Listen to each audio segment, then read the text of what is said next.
Hello friends, welcome to Shri Rani's kitchen. ఈరోజు మా కిచెన్లో కరకల చికెన్ పకోడా రెసిపీ. స్ట్రీట్ స్టైల్లో చికెన్ పకోడా చేయాలంటే ఇది మీకు సరైన రెసిపీ. అలాగే చేసే ప్రాసెస్ అయినా చాలా సింపుల్ అండి. నేను చెప్పే ప్రాసెస్లో చికెన్ పకోడా చేశారంటే ఆయిల్ తక్కువ పీల్చడమే కాదు, కరకరలాడుతూ చికెన్ పకోడా పర్ఫెక్ట్గా వస్తుంది. టేస్ట్ అయినా టెక్స్చర్ అయినా జస్ట్ పర్ఫెక్ట్ అంతే. మరి లేట్ చేయకుండా ఈ స్ట్రీట్ స్టైల్ చికెన్ పకోడా తయారీ విధానం చూసేద్దాం. నేను ఇక్కడ 1/2 kg చికెన్ చిన్న చిన్న ముక్కలుగా తీసుకొని నీళ్ళలో కడిగి శుభ్రం చేసి తీసుకున్నాను. ఇలా నీళ్ళని వంపేసి తీసుకోవడం వలన చికెన్ ముక్కలకు మసాలా అనేది బాగా అప్లై చేయొచ్చు. ఇప్పుడు వేరొక గిన్నెలో 1.5 స్పూన్ పెరుగును తీసుకోండి. అలాగే మీ రుచికి సరిపడా 2 స్పూన్స్ కారం తీసుకోండి.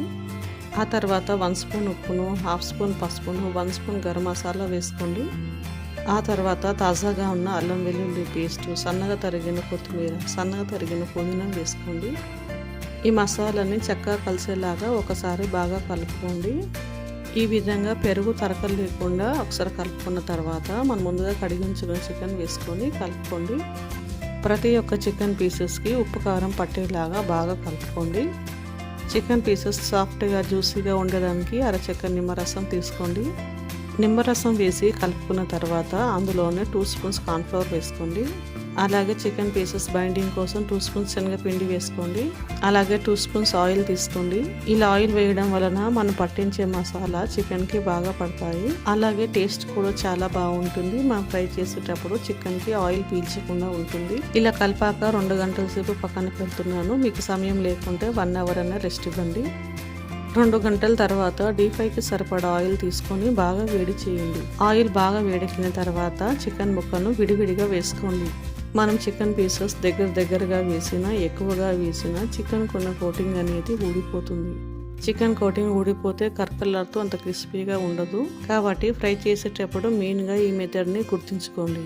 ఇలా విడివిడిగా వేసి ఫ్రై చేయడం వలన చికెన్ పీసెస్ చక్కగా ఫ్రై అవుతాయి, క్రిస్పీగా తయారవుతాయి. ఫ్రై చేసేటప్పుడు చక్కగా ఫ్రై చేయకపోతే చికెన్ అనేది ఉడకకుండా లోపల పచ్చిగా ఉంటుంది.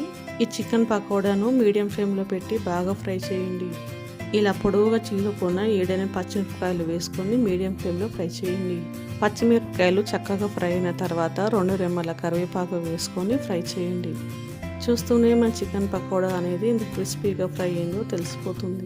ఇప్పుడు చికెన్ అనేది మంచి కలర్లోకి వచ్చింది కదా, ఇలా గోల్డెన్ బ్రౌన్ కలర్ వచ్చేంత వరకు ఫ్రై చేసుకొని ప్లేట్లకు తీసుకోవడమే. అలాగే మిగతా చికెన్ పీసెస్ కూడా మీడియం ఫ్లేమ్లో ఫ్రై చేసుకొని తీసుకోవడమే. అంతే, కరకరలాడే టేస్టీ చికెన్ పకోడా రెడీ అయిపోయింది. మీరు కూడా ఇలా క్రిస్పీగా చికెన్ పకోడా చేసి పెట్టండి, క్షణాలలో ప్లేట్ కాలవుతుంది. ఈ రెసిపీ మీకు నచ్చిందా? ట్రై చేస్తారా? అయితే లైక్ అండ్ సబ్స్క్రైబ్ చేయండి. మరిన్ని టేస్టీ వంటల కోసం మన ఛానల్ ఫాలో అవ్వండి. Thanks for watching.